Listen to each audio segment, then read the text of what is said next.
श्री गणेशाय नमः। श्री गोपीजनवल्लभाय नमः।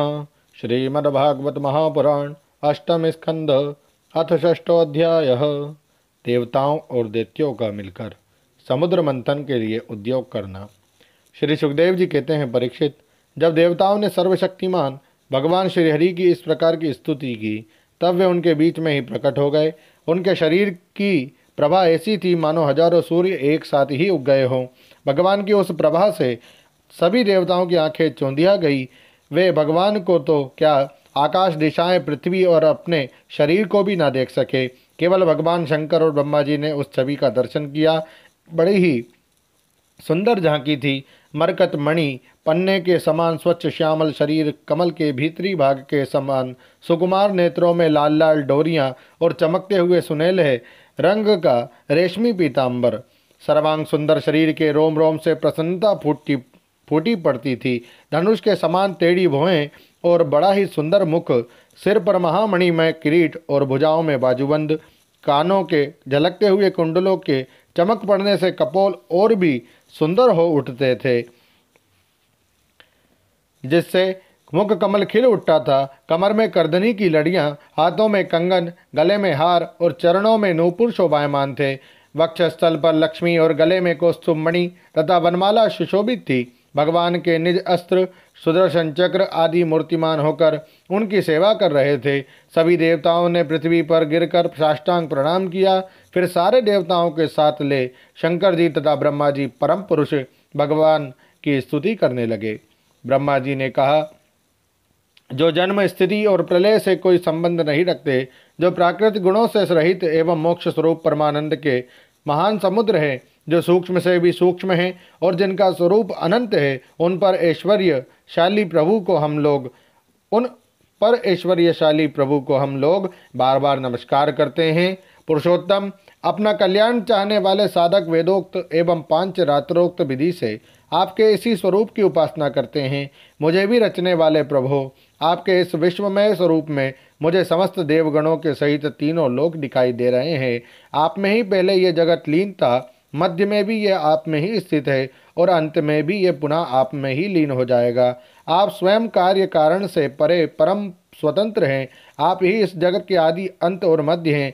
वैसे ही जैसे घड़े का आदि, मध्य और अंत मिट्टी है, आप अपने ही आश्रय रहने वाली अपनी माया से इस संसार की रचना करते हैं और इसमें फिर से प्रवेश करके अंतर्यामी के रूप में विराजमान होते हैं। इसलिए विवेकी और शास्त्रज्ञ पुरुष बड़ी सावधानी से अपने मन को एकाग्र करके इन गुणों की विषयों की भीड़ में भी आपके निर्गुण स्वरूप का ही साक्षात्कार करते हैं। जैसे मनुष्य युक्ति के द्वारा लकड़ी से आग, गौ से अमृत के समान दूध और पृथ्वी से अन्न तथा जल और व्यापार से अपनी आजीविका प्राप्त कर लेते हैं, वैसे ही विवेकी पुरुष भी अपनी शुद्ध बुद्धि से भक्ति योग, ज्ञान योग आदि के द्वारा आपको इन विषयों में ही प्राप्त कर लेते हैं और अपनी अनुभूति के अनुसार आपका वर्णन भी करते हैं। कमलनाभ, जिस प्रकार दावाग्नि से झुलसता हुआ हाथी गंगा जल में डुबकी लगाकर सुख और शांति का अनुभव करने लगता है, वैसे ही आपके आविर्भाव से हम लोग परम सुखी और शांत हो गए हैं। स्वामी, हम लोग बहुत दिनों से आपके दर्शनों के लिए अत्यंत लालायित हो रहे थे। आप ही हमारे बाहर और भीतर के आत्मा हैं। हम सब लोकपाल जिस उद्देश्य से आपके चरणों की शरण में आए हैं, उसे आप कृपा करके पूर्ण कीजिए। आप सबके साक्षी हैं, अतः इस विषय में हम लोग आपसे और क्या निवेदन करें। प्रभो, मैं शंकर जी, अन्य देवता, ऋषि और दक्ष आदि प्रजापति सब के सब अग्नि से अलग हुई चिंगारी की तरह आपके ही अंश हैं और अपने को आपस में अलग मानते हैं। ऐसी स्थिति में प्रभु, हम लोग समझ ही क्या सकते हैं। ब्राह्मण और देवताओं के कल्याण के लिए जो कुछ करना आवश्यक हो, उसका आदेश आप ही दीजिए और आप वैसा स्वयं कर भी लीजिए। श्री सुखदेव जी कहते हैं, ब्रह्मा आदि देवताओं ने इस प्रकार स्तुति करके अपनी सारी इंद्रियां रोक ली और सभी बड़ी सावधानी के साथ हाथ जोड़कर खड़े हो गए। उनकी स्तुति सुनकर और उसी प्रकार उनके हृदय की बात जानकर भगवान मेघ के समान गंभीर वाणी से बोले, परीक्षित, समस्त देवताओं के तथा जगत के एकमात्र स्वामी भगवान अकेले ही उनका सब कार्य करने में समर्थ थे। फिर भी समुद्र मंथन आदि लीलाओं के द्वारा विहार करने की इच्छा से वे देवताओं को संबोधित करके इस प्रकार कहने लगे। श्री भगवान ने कहा, ब्रह्मा, शंकर और देवताओं, तुम लोग सावधान होकर मेरी सलाह सुनो। तुम्हारे कल्याण का यही उपाय है। इस समय असुरों पर काल की कृपा है, इसलिए जब तक तुम्हारे अभ्युदय और उन्नति का समय नहीं आता, तब तक तुम दैत्य और दानवों के पास जाकर उनसे संधि कर लो। देवताओं, कोई बड़ा कार्य करना हो तो शत्रुओं से भी मेल मिलाप कर लेना चाहिए। ये बात अवश्य है कि काम बन जाने पर उनके साथ सांप और चूहे वाला बर्ताव कर सकते हैं। किसी मदारी की पिटारी में सांप तो पहले से था ही, संयोगवश उसमें एक चूहा भी जा घुसा।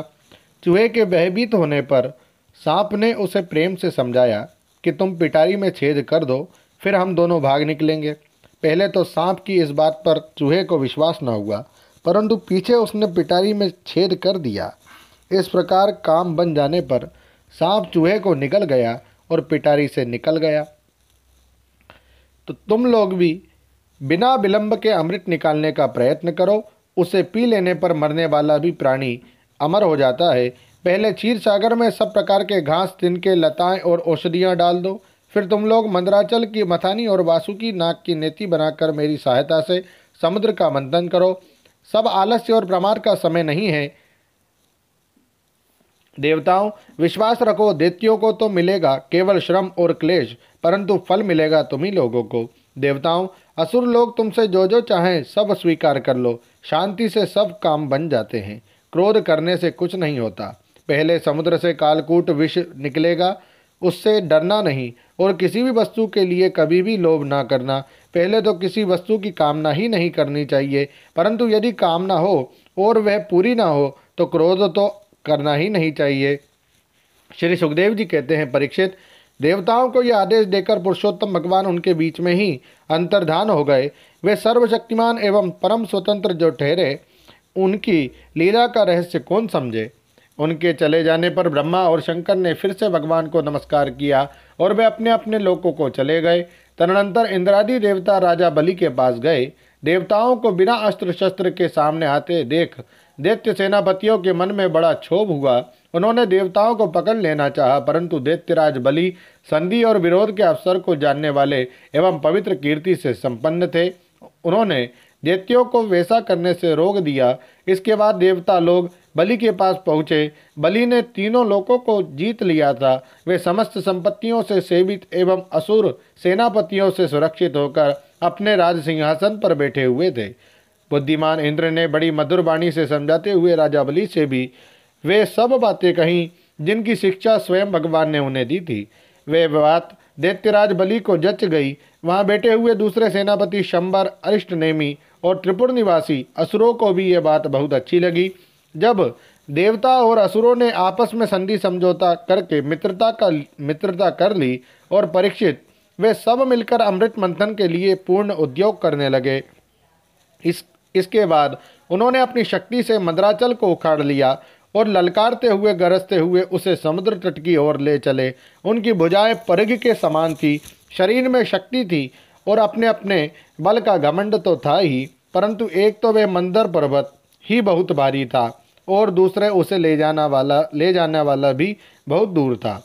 इससे इंद्र, बलि आदि सब के सब हार गए। जब ये किसी प्रकार भी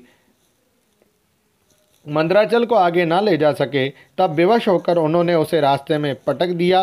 वह सोने के पर्वत मंदराचल बड़ा भारी था। गिरते समय उसने बहुत से देवता और दानवों को चकनाचूर कर डाला। उन देवता और असुरों के हाथ, कमर और कंधे टूट ही गए थे, मन भी टूट गया था। उनका उत्साह भंग हुआ। देख गरुड़ पर चढ़े हुए भगवान सहसा वहीं प्रकट हो गए। उन्होंने देखा कि देवता और असुर पर्वत के गिरने से पिस गए हैं, अतः उन्होंने अपनी अमृतमयी दृष्टि से देवताओं को इस प्रकार जीवित कर दिया मानो उनके शरीर में बिल्कुल चोट ही न लगी हो। इसके बाद उन्होंने खेल ही खेल में एक हाथ से उस पर्वत को उठाकर गरुड़ पर रख लिया और स्वयं भी सवार हो गए। फिर देवता और असुरों के साथ उन्होंने समुद्र तट की यात्रा की। पक्षीराज गरुड़ ने समुद्र के तट पर पर्वत को उतार दिया। फिर भगवान के विदा करने पर गरुड़ जी वहाँ से चले गए। ओम नमो भगवते वासुदेवाय। श्रीमद्भागवते महापुराणे पारमहंस्यां संहितायाम् अष्टम स्कन्धे अमृतमथने मद्राचलानयनं नाम षष्ठोऽध्यायः। श्रीराधाकृष्णार्पणमस्तु। हरे नमः, हरे नमः, हरे नमः। जय श्री कृष्ण।